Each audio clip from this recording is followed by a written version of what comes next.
dalam nama Yesus Tuhan kami. Sama-sama ketemu katakan. Amin. Terima kasih Bapak Tim. Jemaat Tuhan dipersilakan duduk kembali. Shalom.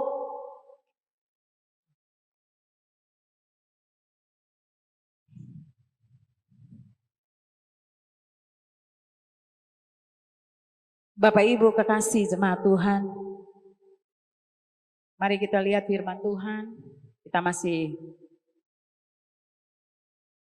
bersukacita karena janji Tuhan yang ditepati melalui Roh-Nya yang kudus yang tercurah bagi setiap kita yang percaya, dan bagaimana pekerjaan Roh Kudus itu di dalam kita menjalani hari-hari kehidupan kita dari waktu lepas waktu. Kita sama-sama buka di dalam Kisah Para Rasul pasal yang kedua. Kisah Para Rasul pasal yang kedua, ayat yang pertama sampai ayatnya yang ke-13. Kisah Para Rasul pasal yang kedua, ayat yang pertama sampai ayatnya yang ke-13.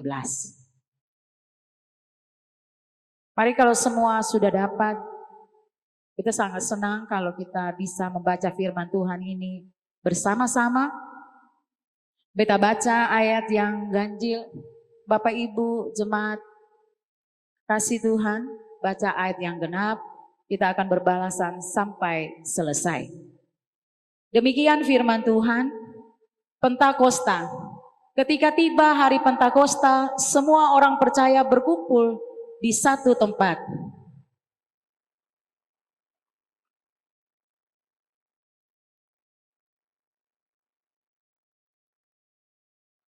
Dan tampaklah kepada mereka lidah-lidah seperti nyala api yang bertebaran dan hinggap pada mereka masing-masing.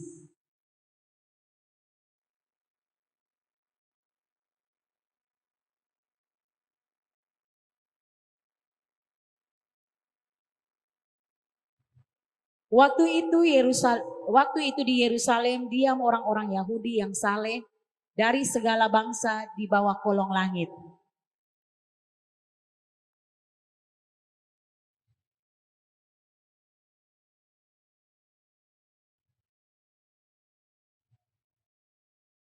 Mereka semua tercengang-cengang dan heran lalu berkata, bukankah mereka semua yang berkata-kata itu orang Galilea?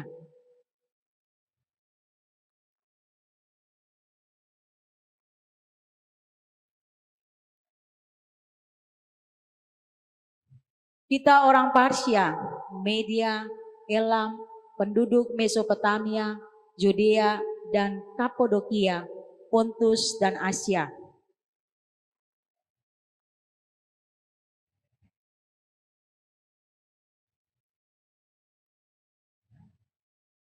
Baik orang Yahudi maupun penganut agama Yahudi, orang Kreta dan orang Arab, kita mendengar mereka berkata-kata dalam bahasa kita sendiri tentang perbuatan-perbuatan besar yang dilakukan Allah.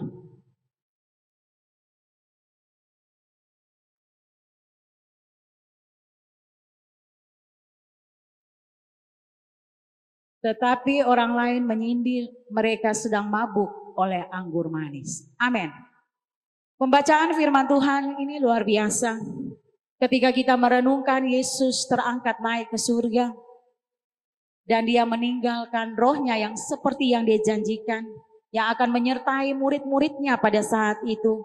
Karena Tuhan tahu, Yesus tahu segala kelemahan, ketidakberdayaan dan ketidakmampuan murid-murid. Waktu Yesus bersama-sama dengan mereka saja, semua yang Yesus kerjakan hampir-hampir juga mereka tidak percaya. Waktu pada saat mereka mengalami banyak tekanan, mereka mengalami banyak gumulan, mereka mengalami banyak hal yang mereka hadapi ketika mereka bersama dengan Yesus. Tetapi waktu Yesus terangkat naik ke surga, secara tubuhnya dia tidak ada bersama-sama dengan murid-muridnya.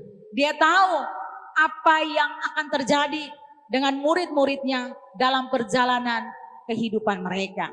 Juga ketika mereka diutus sebagai orang-orang yang akan bersaksi, orang-orang yang akan memperkenalkan Yesus sebagai Tuhan dan Juru Selamat, orang-orang yang akan menceritakan tentang kebenaran Allah, orang-orang yang akan menjadi saksinya, orang-orang yang menjadi teladannya.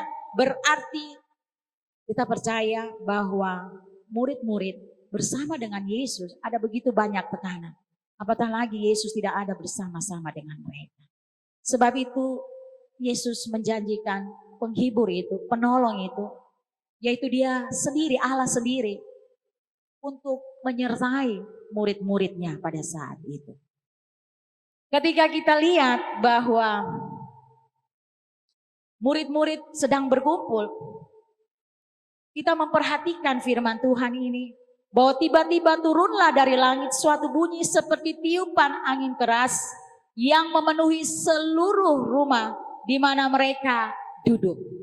Jadi Roh Kudus memenuhi mereka dengan tandanya bahwa tiupan angin yang kencang, dan tampaklah kepada mereka lidah-lidah seperti nyala api yang bertebaran dan hinggap pada mereka masing-masing. Jadi begitu Roh Kudus dinyatakan, dan ketika ada tanda juga yang menyertai kehidupan mereka, ada tanda-tanda juga yang nampak bahwa mereka dipenuhi dengan Roh Kudus. Maka penuhlah mereka dengan Roh Kudus. Lalu mereka mulai berkata-kata dalam bahasa-bahasa lain seperti yang diberikan oleh Roh itu kepada mereka untuk mengatakannya.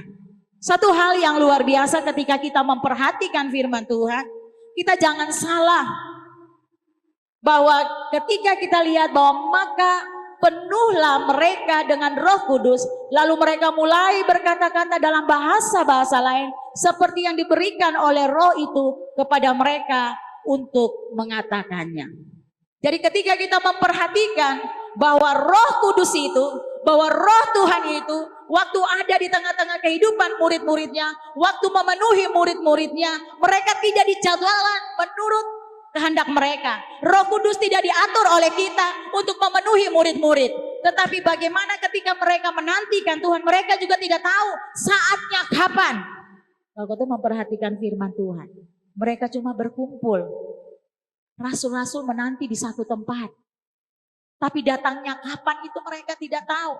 Jadi mari jemaat Tuhan, kita mau mengajarkan lewat kebenaran firman Tuhan. Roh Kudus gak perlu dipelajari. Amin. Gak perlu sekolah.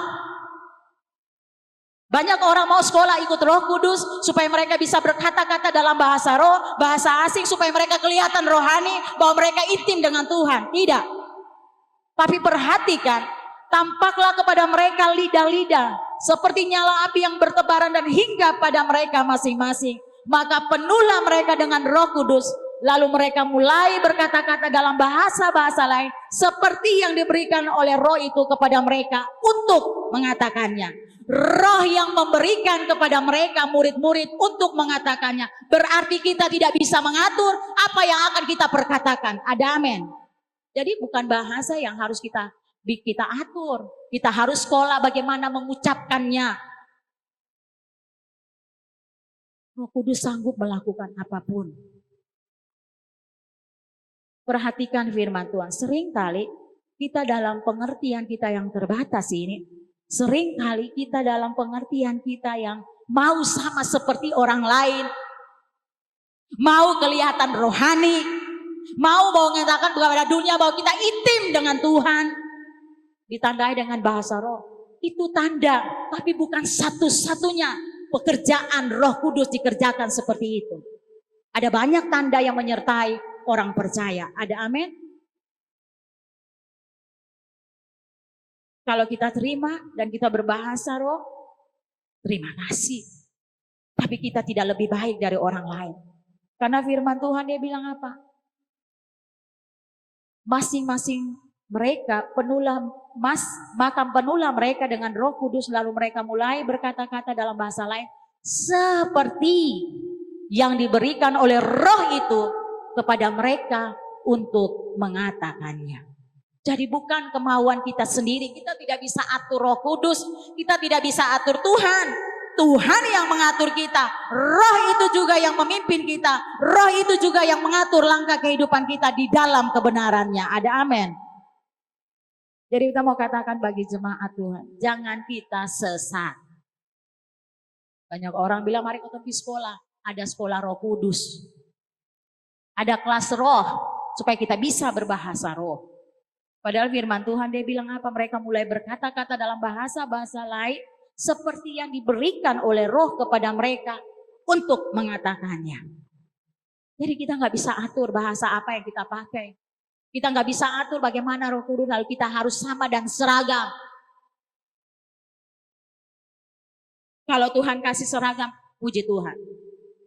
Tapi kita mau katakan bagi jemaat Tuhan di tempat ini, roh itu nggak bisa mengatur. Kita nggak bisa mengatur roh. Roh Tuhanlah yang mengatur kita. Jadi waktu itu di Yerusalem diam orang-orang Yahudi yang saleh dari segala bangsa di bawah kolong langit ini. Dengan pencurahan Roh Kudus ketika kita baca firman Tuhan, di situ ada banyak orang dari segala bangsa. Dia mau menyatakan bahwa rohnya akan tercurah bukan saja untuk bangsa Israel, bukan saja untuk orang Yahudi, bukan saja untuk orang mereka di sana di Timur Tengah, tetapi akan memenuhi semua orang yang percaya kepada Dia. Ada amin. Jadi firman Tuhan ketika hari Pentakosta ini kita bersuka cita. Karena roh itu tidak hanya turun di sana. Tidak hanya memenuhi orang-orang yang ada di sana. Tidak hanya memenuhi murid-muridnya. Tetapi juga memenuhi setiap orang yang percaya kepada Dia. Dalam berbagai bahasa. Jadi kita perhatikan ketika turun bunyi itu berkerumunlah orang banyak. Mereka bingung karena mereka masing-masing mendengar rasul-rasul itu berkata-kata dalam bahasa mereka sendiri. Jadi sudah disampaikan dalam firman Tuhan, di situ ada banyak orang-orang dari bangsa lain, dari daerah lain. Dan mereka waktu murid-murid atau rasul itu dipenuhi dengan Roh Kudus, bisa berkata-kata. Itu saya tahu, karena itu pekerjaan Roh Kudus. Amin. Ada amin. Apakah secara letterlek bahasa itu? Atau ketika mereka bahasa roh, Roh Kudus juga menguduskan, menyucikan, membuka pendengaran setiap bangsa-bangsa yang ada. Sehingga bahasa itu terdengar oleh masing-masing mereka. Amin. Waktu kalau katong lihat di persekutuan bangsa-bangsa, dalam pertemuan mereka masing-masing katong perhatikan semua kepala-kepala negara dari masing-masing negara, masing-masing punya sesuatu di telinga, enggak? Ya kan? Itu berarti dia mentranslate apa yang dibicarakan di depan pada masing-masing dalam bahasa mereka. Jadi pakai alat nih. Jadi kita yang terima bahasa Indonesia, sekalipun dia pakai bahasa Arab di depan, sekalipun dia pakai bahasa Inggris di depan, sekalipun dia pakai bahasa Eropa di depan, tetapi dia diartikan dalam telinga kita dalam bahasa Indonesia sehingga kita mengerti. Dan kita percaya kecanggihan itu Roh Kudus sudah lakukan. Amin. Ada amin. Roh Kudus sudah melakukannya. Roh Kudus juga yang mengilhami itu, kecanggihan itu, teknologi itu bagi setiap orang. Sehingga kau tuh jauh yang sibuk untuk musi bahasa Israel supaya kau tuh mengerti firman Tuhan. Roh Kudus sanggup mengajar Bapak Ibu kekasih Tuhan. Amin. Makanya dia ada dalam berbagai bahasa Alkitab ini. Yahweh, Yesus, Yesua. Kita gak perlu terlalu sempit kita. Yesus, Roh Kudus turun. Supaya pada masing-masing kita, kabar keselamatan itu juga kita tahu. Kita mengenal Dia Yesus Kristus Tuhan dalam bahasa kita masing-masing.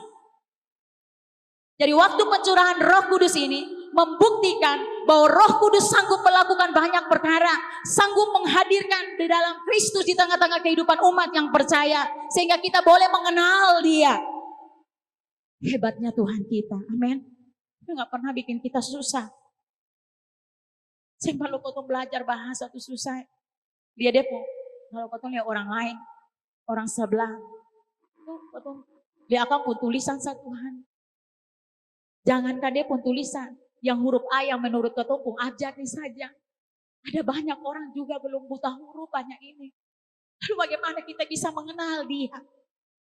Bagaimana kita bisa mengenal Dia Allah yang hidup dalam iman percaya kita? Dan kita percaya pada zaman dahulu semua para murid ketika disampaikan mereka tidak ada yang lulus Alkitab. Sekolah Alkitab tidak ada. Mereka nelayan. mereka petani, mereka orang-orang sederhana. Tetapi Injil sampai kepada saudara dan saya hari ini. Karena siapa? Karena pekerjaan Roh Kudus. Sebab itu Bapak Ibu kekasih jemaat Tuhan, jangan pernah menyembelihkan Roh Kudus. Dia roh yang luar biasa yang Tuhan janjikan. Jadi kita mau katakan bahwa roh itu terjadi menurut waktu. Waktunya Tuhan tidak dijadwalkan oleh siapapun. Suka-sukanya Tuhan untuk melakukan hal-hal yang ajaib. Bahasa roh adalah salah satu tanda, bukan satu-satunya tanda. Bahasa roh satu-satunya tanda. Salah satu tanda, tapi bukan satu-satunya tanda pekerjaan Roh Kudus. Lalu ada yang berkata, apakah kita tidak dipenuhi dengan Roh Kudus dan kita tidak berkata-kata dengan Roh Kudus? Bapak Ibu kekasih, firman Tuhan bilang, buat apa kita berbahasa roh?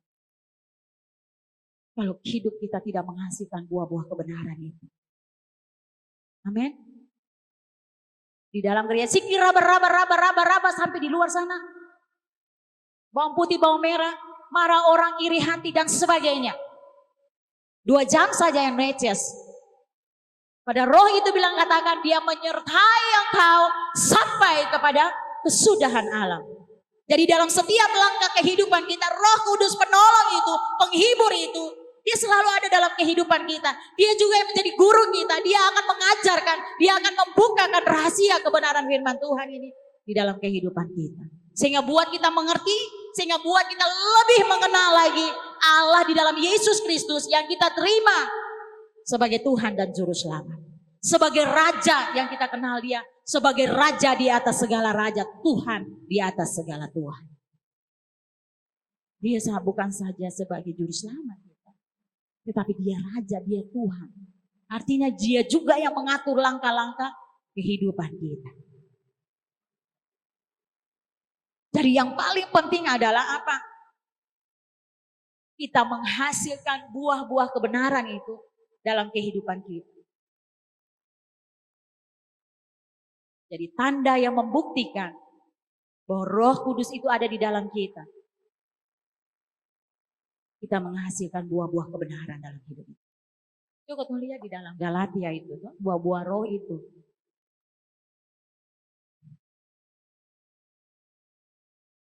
Galatia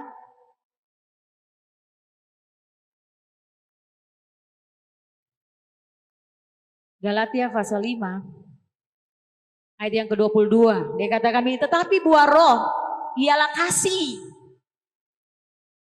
sukacita, damai sejahtera, kesabaran, kemurahan, kebaikan, kesetiaan, kelemah lembutan, penguasaan diri. Tidak ada hukum yang menentang hal-hal itu. Amin. Ada kasih.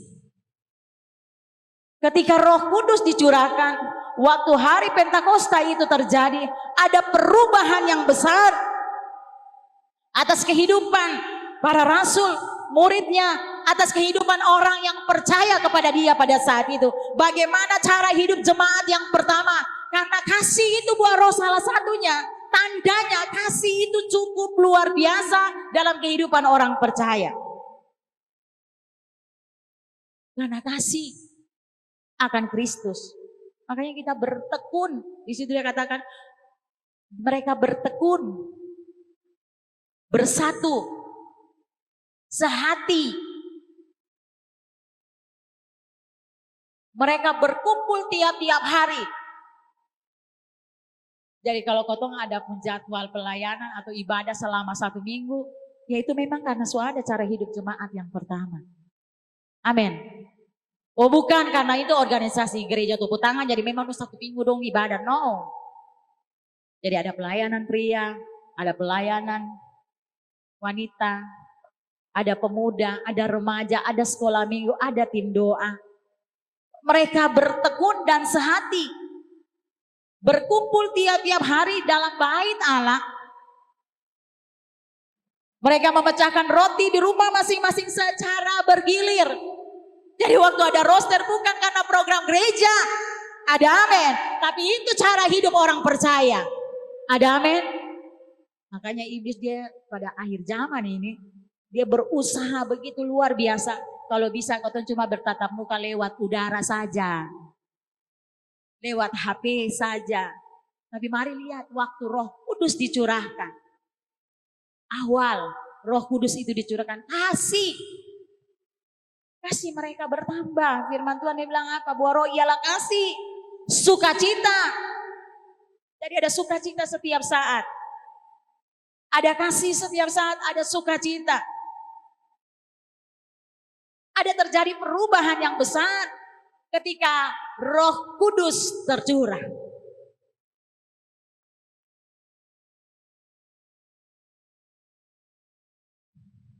Jadi kita memperhatikan firman Tuhan.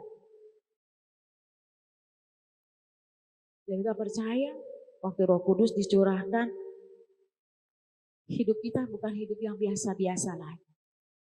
Amin.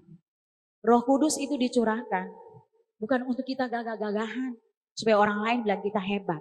No. Tetapi bagaimana Roh Kudus dicurahkan? Untuk memampukan kita menjadi saksinya dimanapun kita berada. Untuk kita tetap bertekun, sehati, belajar di dalam pengenalan akan Allah.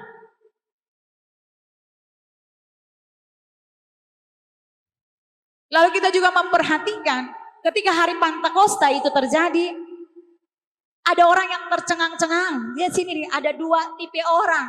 Pada saat rasul-rasul itu dipenuhi dengan Roh Kudus. Kita perhatikan dan ketika turun bunyi itu berkerumunlah orang banyak. Mereka bingung karena mereka masing-masing mendengar rasul-rasul itu berkata-kata dalam bahasa mereka sendiri. Mereka semua tercengang-cengang dan heran. Lalu berkata, bukankah mereka semua yang berkata-kata itu orang Galilea? Jadi mereka heran, mereka tercengang-cengang. Tetapi beta percaya mereka juga masuk dalam bagian orang yang percaya.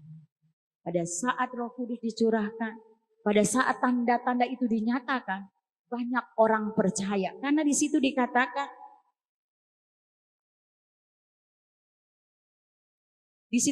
ayat yang ke-11 dia bilang apa? Kita mendengar mereka berkata-kata dalam bahasa kita sendiri tentang perbuatan-perbuatan besar yang dilakukan Allah. Tentang perbuatan-perbuatan besar yang dilakukan Allah. Jadi mereka juga tercengang dan mereka sangat-sangat pasti percaya tentang apa yang mereka dengar pada saat murid-murid dipenuhi dengan Roh Kudus. Pada saat mereka percaya pun bukan karena bahasa rohnya, tapi beta percaya karena Roh Kudus yang menginsafkan setiap orang yang mendengar dan menerima firman Tuhan. Ada amin. Bukan pekerjaan kita. Tugas kita menyampaikan. Tugas kita menjadi teladan. Tetapi yang menginsafkan dan menginspirasi mereka dalam pengenalan akan Allah, akan dosa yang mereka lakukan adalah pekerjaan Roh Kudus. Seperti yang firman Tuhan katakan di dalam Injil Yohanes. Dia akan menginsafkan dunia akan dosa.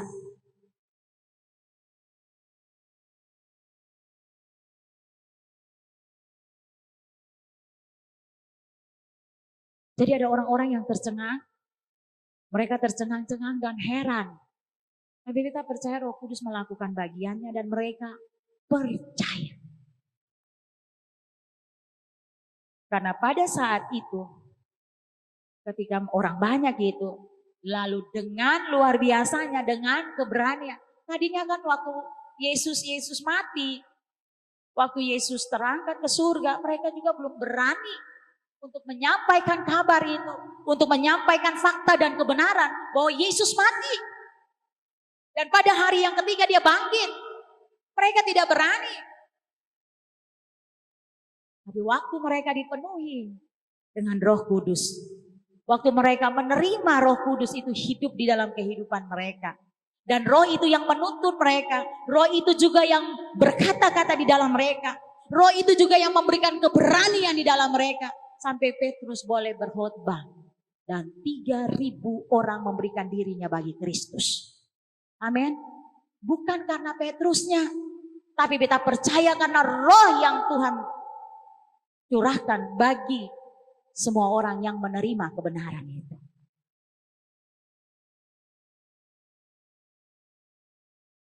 Petrus dengan beraninya dia menyampaikan kebenaran fakta tentang Yesus yang dari Nazaret itu.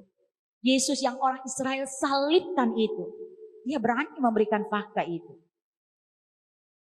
Tetapi di dalam keberanian itu, langkah mereka, dalam keberanian pengambilan langkah mereka, ada resiko juga yang mereka akan tanggung. Tapi hanya oleh Roh Kudus, mereka tidak takut, mereka tidak mundur. Berarti Roh Kudus pribadi yang luar biasa. Amin. Jadi ketika kita baca firman Tuhan, ada 2 orang, ada 2 kelompok. Orang yang tercengang-cengang lalu percaya.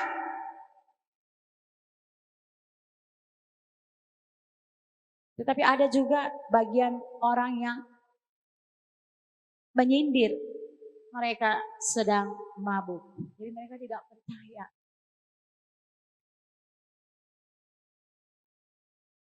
Jemaat kekasih Tuhan, jadilah orang yang mendengar firman Tuhan dan percaya. Minta pertolongan Roh Kudus, siapapun dia yang menyampaikan kebenaran firman Tuhan. Minta sama Tuhan, minta sama rohnya. Supaya menuntun kita, membukakan mata kita secara rohani untuk mengerti supaya kita hidup di dalam pengenalan akan Allah. Jangan menjadi orang yang suka menghina firman Tuhan. Jangan jadi orang yang suka menghina hamba Tuhan. Ini kan firman Tuhan bilang, jadi ada 2 kelompok. Yang satu apa? Mereka menyindir. Mereka sedang mabuk oleh anggur.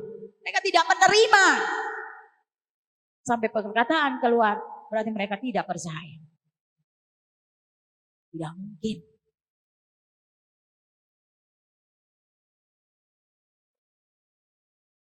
Jadilah orang yang mendengar firman Tuhan.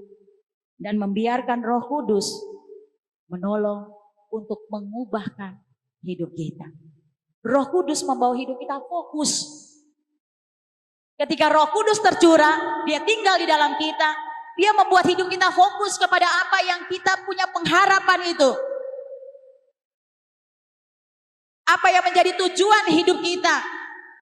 Sama seperti Rasul Paulus dia katakan, hidupku bagi Kristus, mati adalah keuntungan. Jadi dia tetap percaya sekalipun nyawanya menjadi taruhan. Sebagai orang-orang pilihan Tuhan untuk terus menjadi saksinya Tuhan. Dia akan tetap fokus bahwa keuntungan itu akan menjadi bagian hidupnya.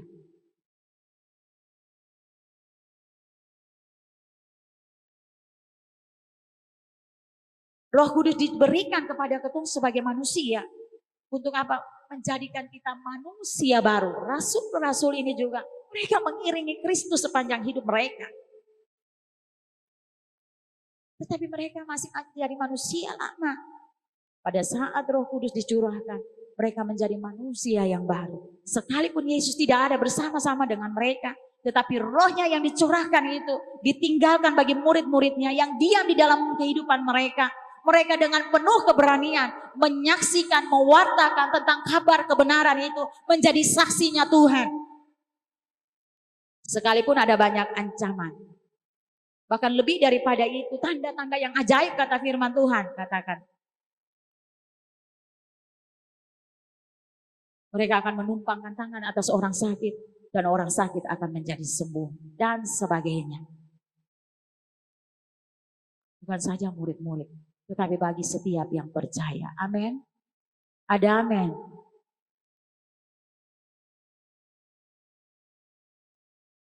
Antu yang berjanji, pasti antu yang melakukan. Bukan katong yang melakukan.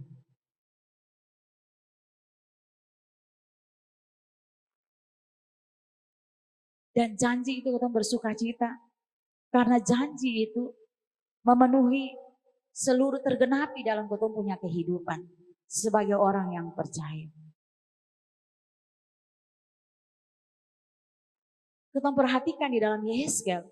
Pasal 36 ayat yang ke-26 dia katakan begini. Itu janji Tuhan. Janji pembaharuan Israel. Dia berjanji, bayangkan ribuan tahun yang lalu tergenapi dalam waktunya Tuhan. Kamu akan kuberikan hati yang baru dan roh yang baru di dalam batinmu. Dan aku menjauhkan dari tubuhmu hati yang keras dan kuberikan kepadamu hati yang taat. Jadi kita memperhatikan firman Tuhan. Janjinya tergenapi pada hari Pentakosta. Bahwa dia memberikan hati yang baru dan roh yang baru di dalam batinmu. Di dalam kehidupan kita. Secara kasat mata manusia kita tidak melihat siapa yang ada di dalam kita. Tetapi dalam iman percaya kita karena kita dipenuhi oleh Roh Kudus. Kita melihat bahwa Yesus ada bersama-sama dengan kehidupan kita. Amin. Rohnya ada bersama-sama dalam kehidupan kita. Makanya jangan mendukakan Roh Kudus. Jangan anggap sepele janjinya. Kenapa kita di dalam kehidupan ini sekalipun ada banyak tantangan yang kita alami, banyak kepahitan hidup yang kita alami, banyak gumulan yang kita alami, tapi sering kita selalu datang saja kepada Tuhan dan mengucap syukur. Karena kita percaya janji firman Tuhan. Bahwa Allah turut bekerja di dalam segala perkara untuk mendatangkan kebaikan bagi semua orang yang mengasihi Tuhan. Amin.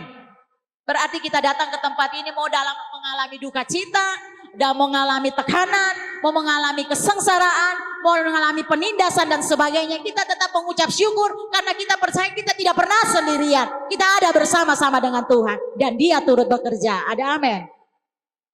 Tutup puntahku saja. Kita baca firman Tuhan, nanti pulang baca di dalam Mazmur 73 itu tentang Mazmur Asaf. Secara manusia, untuk sama seperti Asaf.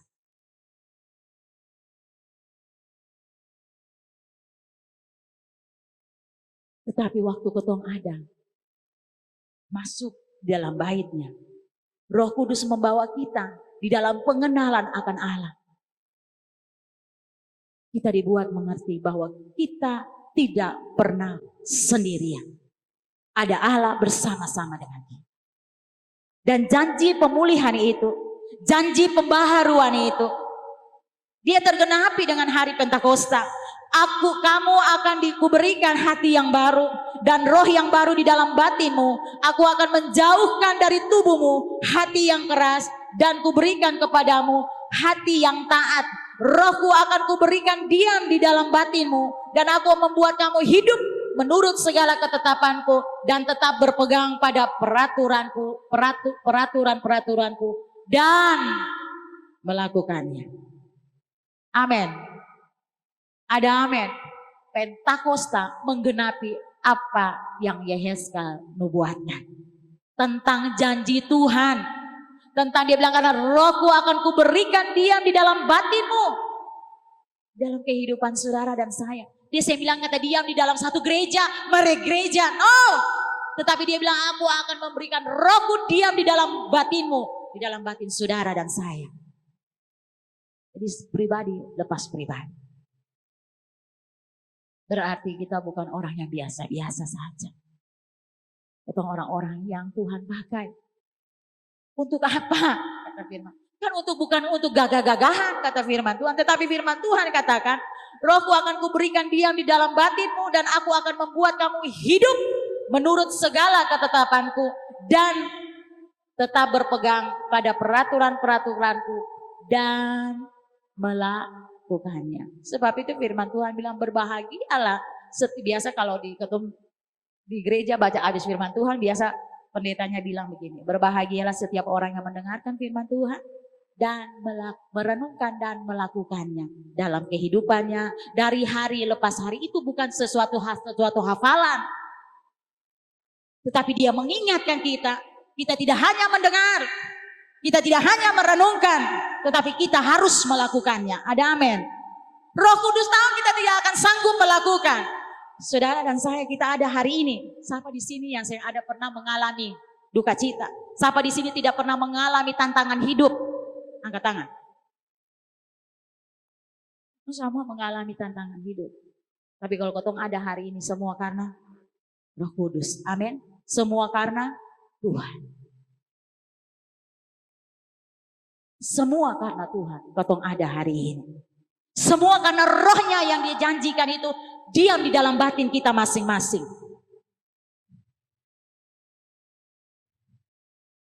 Dan firman Tuhan katakan, dan kamu akan diam di dalam negeri yang telah kuberikan kepada nenek moyangmu. Dan kamu akan menjadi umatku. Dan aku akan menjadi Allahmu.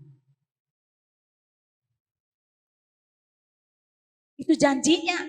Ayat 29 dia katakan, aku akan melepaskan kamu dari segala dosa dan dosa kenajisanmu. Dan aku akan menumbuhkan gandum serta memperbanyaknya. Dan aku tidak lagi mendatangkan kelaparan atasmu. Jadi sementara gumulan yang kau hadapi sebenarnya bukan apa-apa. Bukan sesuatu yang harus kau doakan dan kita dilepaskan. Tidak. Karena dia sudah berjanji. Dan dia sudah menggenapinya. Dengan pencurahan Roh Kudus hari Pentakosta itu, kita diam bersama dengan Tuhan, bersama dengan rohnya dalam batin kita. Berarti kita percaya kata firman Tuhan, kalau Allah di pihak kita, siapa yang jadi lawan kita? Ada amin. Rasul Paulus bilang, ketelanjangan kah, kelaparan kah, tidak bisa memisahkan aku dari kasih Allah. Berarti tidak akan mengaburkan fokus kita.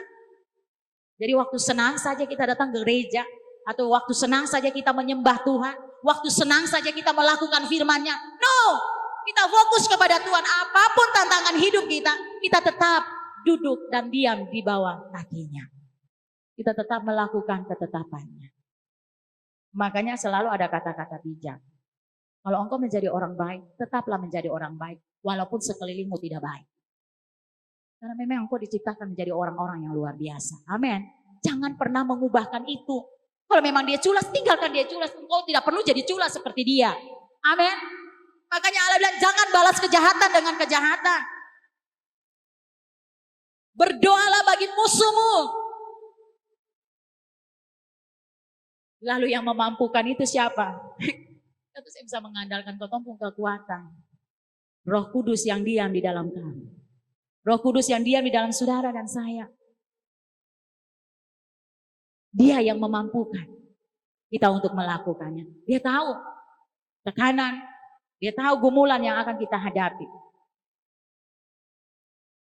Dari Roh Kudus waktu dicurahkan, dia memberikan kepada manusia untuk menjadi manusia baru. Yang kita sebut, kita kenal di dalam firman-Nya, manusia Allah. Amin. Di hari Pentakosta, jadi kita ada lihat, perhatikan ada dua golongan, ada yang terheran-heran dan tercengang, tapi Roh Kudus sanggup membuat mereka percaya. Dan mereka ada di dalam bilangan orang-orang yang sehati, bersama-sama, bertekun dan sehati, berkumpul tiap-tiap hari.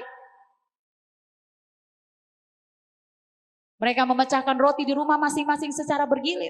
Dan makan bersama-sama dengan gembira dan tulus hati.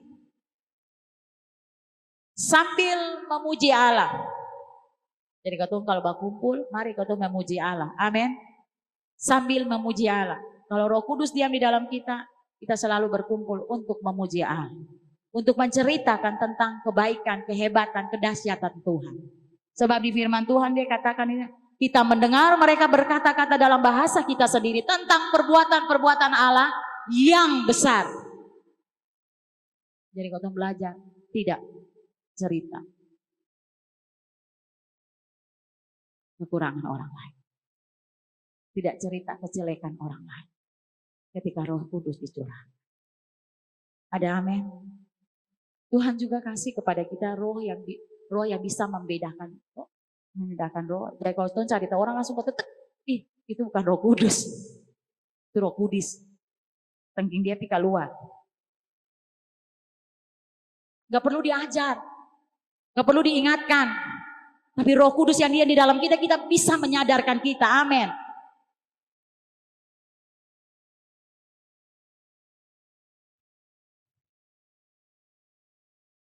Jadi sambil memuji Allah dan mereka disukai semua orang. Dan tiap-tiap hari Tuhan menambah jumlah mereka dengan orang yang diselamatkan. Nah, bagaimana Tuhan mau menambah orang? Sedangkan dia punya pelayan sendiri cari tagihan bala, ancur lele, bagaimana coba? Bagaimana Tuhan bisa menambahkan? Begitu juga kalau di dalam kaum wanita, kaum pelpri dan sebagainya. Bagaimana Tuhan bisa menambahkan orang lain? Kalau di situ ada hal-hal yang jelek yang kita ceritakan, bukan kita ceritakan tentang perbuatan-perbuatan Allah yang besar yang dilakukan Allah di tengah-tengah jemaat Tuhan, dilakukan di tengah-tengah kehidupan keluarga dan rumah tangga kita, pelayanan kita. Tapi yang kita ceritakan. Makanya pada hari Pentakosta pun ada dua golongan orang yang ada di sini. Orang yang tercengang dan heran dan percaya. Tetapi ada orang yang tidak percaya dan menyindir. Seringkali yo ketemu pakai ayat firman Tuhan persidur orang. Halo, engkau mendukakan Roh Kudus.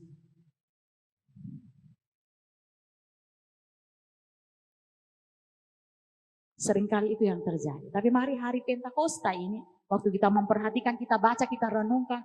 Oh Tuhan, terima kasih. Roh Kudus dicurahkan. Kita tidak susah-susah di dalam pengenalan akan Allah. Masing-masing kita diberikan roh yang membuat kita mengerti dan mengenal, membukakan rahasia kebenaran firman Tuhan itu.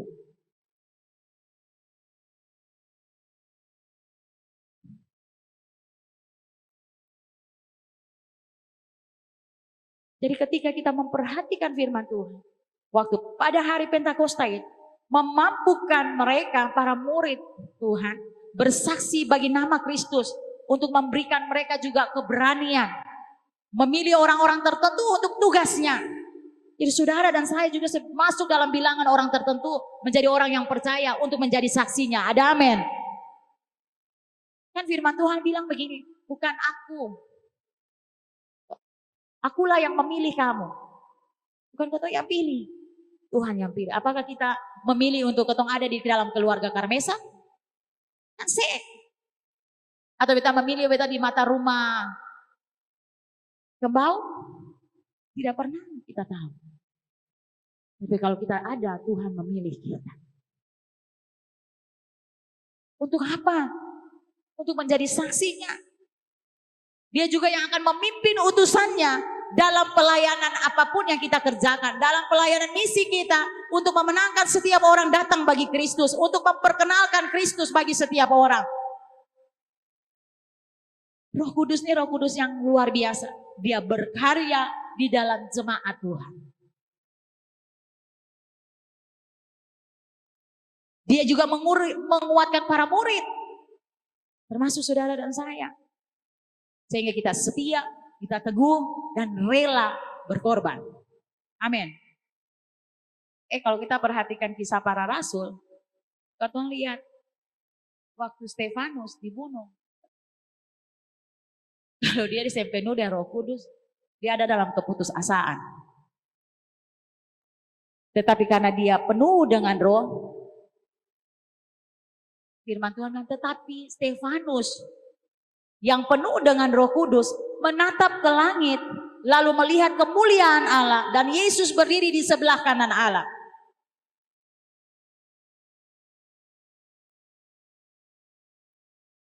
Kita harus penuh dengan Roh Kudus. Untuk apa? Untuk memandang kemuliaan Tuhan di dalam janji-janjinya. Sehingga sekalipun kita sama seperti Stefanus, tapi kita tidak akan bersungut-sungut. Tetapi kita akan memuliakan Allah. Kita akan berdoa bagi setiap orang yang menganiaya kita. Kalau Roh Kudus tidak dipenuhi, diam dalam batin Stefanus, dia tidak akan melakukannya. Firman Tuhan mencatat bahwa Stefanus penuh dengan Roh Kudus.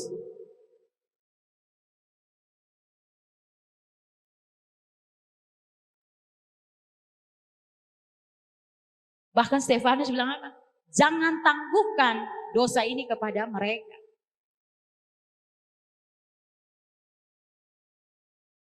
Jangan tangguhkan, artinya dia melepaskan pengampunan. Dia melepaskan kasihnya itu.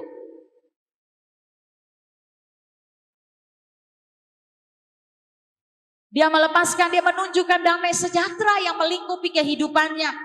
Dia juga menunjukkan kesabaran, kemurahan, kebaikan, kesetiaannya kepada Tuhan. Kelemah lembutan dan penguasaan diri.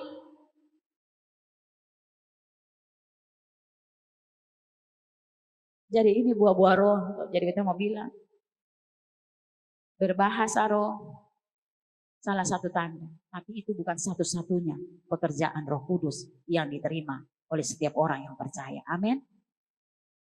Tetapi kita harus berbahasa roh. Kita harus kejar itu. Semua karunia dan roh yang Tuhan anugerahkan kita harus dipenuhi. Kita harus kejar. Tapi kita tidak bisa memaksakan diri, tapi sekolahkan.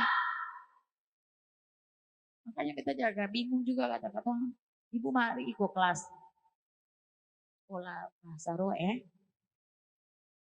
Nah, bagaimana yang murid-murid yang orang petani, nelayan, yang tar sekolah akan, yang antara ada sekolah pada zaman itu.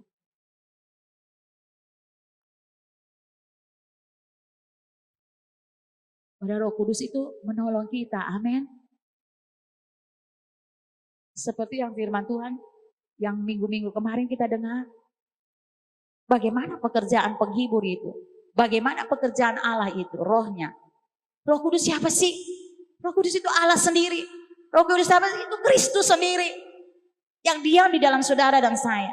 Kita tidak akan memandang dia. Sebab itu firman Tuhan bilang, dia mencari penyembah-penyembah di dalam roh dan kebenaran. Jadi kalau kita hidup, kalau tanpa Roh Kudus kita tidak bisa berbuat apa-apa. Tanpa Roh Kudus juga kita tidak bisa mengerti tentang apa yang Tuhan singkapkan lewat firman-Nya. Hanya Roh Kudus saja yang memampukan kehidupan kita. Jadi kita mau katakan Roh Kudus memampukan orang percaya. Agar apa? Agar hidup selalu terarah dan sesuai dengan kehendak-Nya. Sesuai dengan kehendak Tuhan. Memiliki kehidupan sebagai anak-anak terang.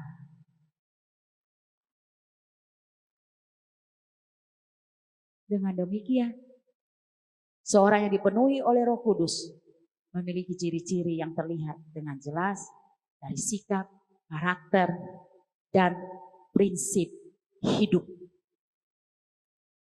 Jadi kita punya prinsip hidup. Apapun yang terjadi, kita tetap berpegang teguh pada ketetapan-ketetapan Tuhan. Dan itu dinyatakan lewat kehidupan kita. Dari sehari ke sehari. Pikiran, perasaan, perkataan, sampai kepada tindakan kita. Jadi mari firman Tuhan di saat ini. Ketika hari Pentakosta itu, kita diingatkan kembali bahwa satu-satunya penolong itu, dia diam dalam kehidupan kita. Dan dia juga yang menuntun kita. Dia juga yang memampukan kita sebagai orang percaya kepada dia. Agar hidup selalu terarah. Agar hidup sesuai dengan kehendak Tuhan, agar memiliki kehidupan sebagai anak-anak terang, terus menjadi saksinya Tuhan. Ini baru sebagian yang dibukakan pada hari ini. Kita percaya firman Tuhan di hari ini memberkati kita semua. Bahkan melalui Roh-Nya yang kudus, dia akan membukakan rahasia-rahasia yang lebih lagi dalam kehidupan kita sebagai orang percaya. Menolong kita, menuntun kita, membimbing dan memimpin kita ke arah yang Kristus kehendaki. Amin.